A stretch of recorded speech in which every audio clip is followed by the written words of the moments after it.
There's something about the thought of going to Italy that brings the feeling and excitement of touring, especially when that dream life comes at almost no cost.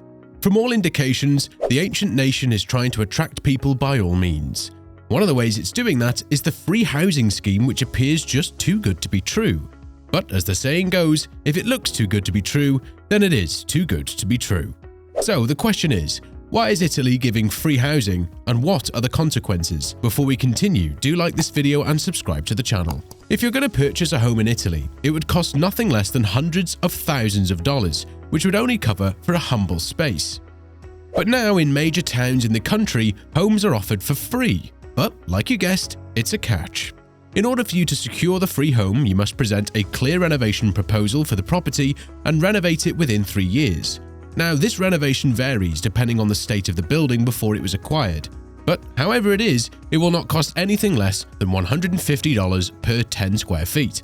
But before that, you may be required to pay a deposit of about $5,500 to be returned once the renovation is completed. It appears Italy has just found a beautiful strategy for housing development.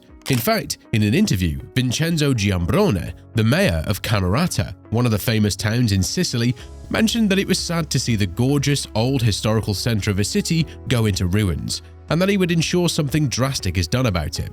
This explains the generous giveaway and not so generous conditions.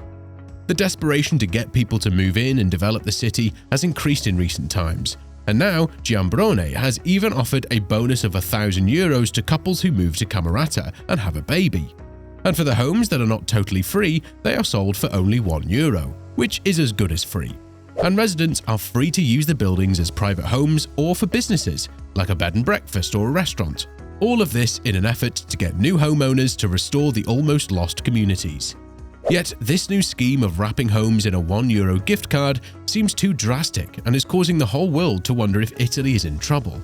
Well, from the look of things, Italy is a ticking time bomb, thanks to its free-falling birth rates and the emigration of the young and educated from the country. This, amongst many others, is the major problem the historical nation is facing that has led to all the jaw-dropping policies and regulations. In fact, the National Statistics Bureau said that Italian births hit a historic low, that is below 400,000 in 2022, marking the 14th consecutive yearly fall. To make things worse, of the 50,000 people leaving the country each year are under 40 years of age, and many are educated with scientific skills Italy badly needs. Now in the country, 28% of people between 25 and 34 years old hold a degree, which is low compared with a percentage of above 50 in some other countries. When you consider all of these, you will see that Italy is gradually disappearing into thin air. Another development that is scaring the Italian government is the increasing rate at which graduates from the country find employment abroad. Well, you can't blame them. If there's an opportunity to earn more without working more hours, who wouldn't accept it? In Italy, recent graduates would earn between €1,300 and €1,500 on their first job, whereas if they relocated to Germany or France or even Switzerland, they would earn more than twice that. Now, it wouldn't have been so terrible if people only left. What is most devastating is that foreigners don't come in. Again, you can't blame them because, well, who would with such salaries? Currently, Italy is faced with a shrinking and aging population, leading to falling economic productivity and higher welfare cost in a country. In other words, Italy is driving fast on a highway to bankruptcy. Now, back to the free housing. The reality of €1 housing in Italy is far from the dreamy picture that many people have when they think about living in Italy.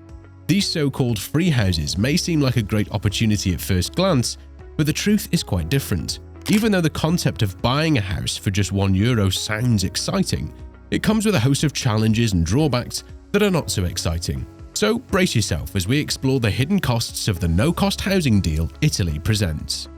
Dealing with the endless process of purchasing and renovating a €1 house in Italy can be a very tiring experience.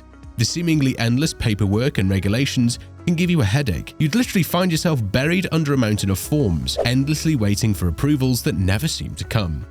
In essence, to get one of these free homes in Italy, you need €1 and a truckload of patience, because the frustrating dance with bureaucracy can totally drain your energy before you're ready to move in, making you wonder if it's really worth it. Not to mention the language barrier you will experience while going through all of that process if you're a foreigner. Navigating the complexities of dealing with government officials, contractors, and suppliers will leave you totally lost in the midst of it all. Another unforeseen challenge is the sorry state of the free houses. If you're going to get one of them, then be ready for a never-ending list of issues: cracked walls, leaky roofs, decaying floors, and more. And don't be surprised, your new dream home may have been condemned after an earthquake and will have to be torn down completely. Or, even if it's not condemned, it may still have been badly damaged or even lie in a high-risk earthquake area, preventing you from insuring your home once it's built. The truth is, the excitement of a €1 home quickly fades when you uncover the mountain of hidden costs, because beyond the initial purchase price of €1, you'll continue spending. Unforeseen expenses waiting to ambush your budget, renovation costs, structural issues, outdated wiring, and plumbing nightmares. And just like that, the dream of a free home filled with adventures can turn into a bottomless pit of expenses, leaving you financially strained. Also, many forget that in Italy, there are house taxes. Once you buy the €1 house, you become the owner, and you have to pay taxes on the property purchased, regardless of whether it is a ruin or a luxury apartment. Another cost that many do not think about is the cost of the work done by accountants and lawyers who help the buyer with the documentation, residence registration, and similar procedures. This cost is particularly given to those coming from abroad to Italy, as Italians in most cases do not use extensive commercial or legal services. Interestingly, these costs can go up to €1,000, and in some cases even before the purchase of the house is even made. In case you're still interested in getting yourself a €1 Italian home, you can still go for it, only there are some things you have to consider to prevent a heart attack. First of all, you need to be prepared for the costs mentioned and to be well informed before making property purchases. This is why the €1 Houses team recommends investing some funds in consultancy before making the purchase of the houses. Now, whether it is commercial, legal, or construction advice depends on the house you are considering. Another thing that is highly recommended if you still want to take the risks is take a trip to Italy, and most preferably a vacation to see the area, meet the people, and talk to the public administration. This way you can avoid investing in properties that may surprise you financially. That's it on Italy's €1 housing initiative. It's quite clear that at the end of the day, Italy's free housing is not so free after all. If this video is helpful, do give it a thumbs up. Also, subscribe to the channel if you haven't. Where money matters. See you in the next one.